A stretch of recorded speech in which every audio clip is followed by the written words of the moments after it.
If your dog has recently started sleeping under your bed, don't pull it out. If your dog has recently started sleeping under your bed, don't pull it out.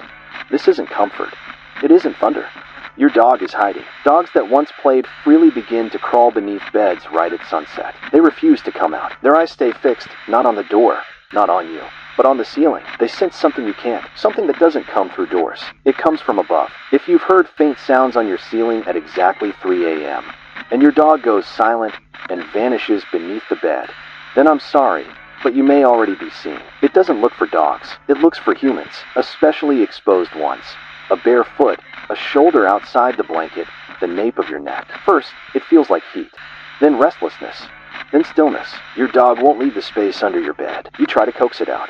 It won't budge. Its eyes stay glued to the ceiling, because something is moving up there. People say dogs are afraid of the dark. They're not. They're afraid of what watches through it. The soft tapping above your bed at 2:41 a.m., that's not your house settling. That's it arriving. The first case was Joe Root in South Hill, Virginia. His husky, Baxter, suddenly stopped sleeping on the couch. Every night, it crawled flat under the bed. Then came the noises, clicks above the ceiling fan, scratching like something crawling. He called pest control.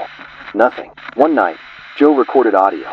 2:39 a.m., loud tap. 2:41, a dry scrape across the drywall. Then a whisper, found. He laughed it off. The next night, he dragged Baxter out. The dog didn't fight. It warned him, low and trembling. Joe locked the dog in the laundry room. He never made it back to bed. At 3 a.m., his neighbor heard screams. Police found the room untouched. No signs of struggle. The bed perfectly made. Just one thing.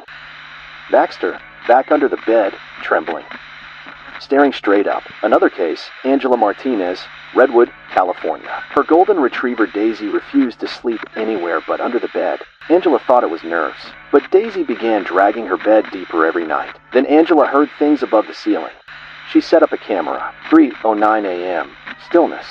Then a flicker. Then something jointless and long crawled across the ceiling. Its limbs didn't bend.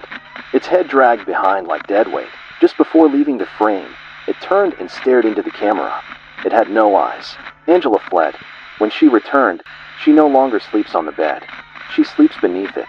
With Daisy, a man in West Seneca, New York, called anonymously. His beagle Max, unafraid of storms, fireworks, vacuums, refused to step into the middle of the room. He'd pace in circles, then crawl under the bed and whine. One night, the man lay in bed, staring upward, and he sighed. The ceiling was breathing, like lungs slow, massive. Then came the knock. From inside the ceiling, he opened the attic. Nothing. But when he came down, the bed was gone. Just gone. No drag marks, no breakage. The floor was smooth, except Max. Still there, floating 3 inches off the floor, where the bed used to be. He ended the call with one line. It only comes when I'm alone. And it's almost time. If your dog starts hiding under the bed, do not call it out. Do not try to sleep without it. And whatever you do, don't look up, because whatever this thing is, it doesn't speak, it doesn't leave footprints.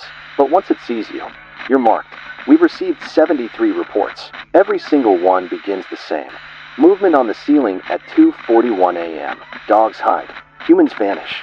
Beds untouched. Dogs found trembling beneath them. If your ceiling fan begins spinning on its own, if your dog growls at nothing, it's already in your home. You have one chance.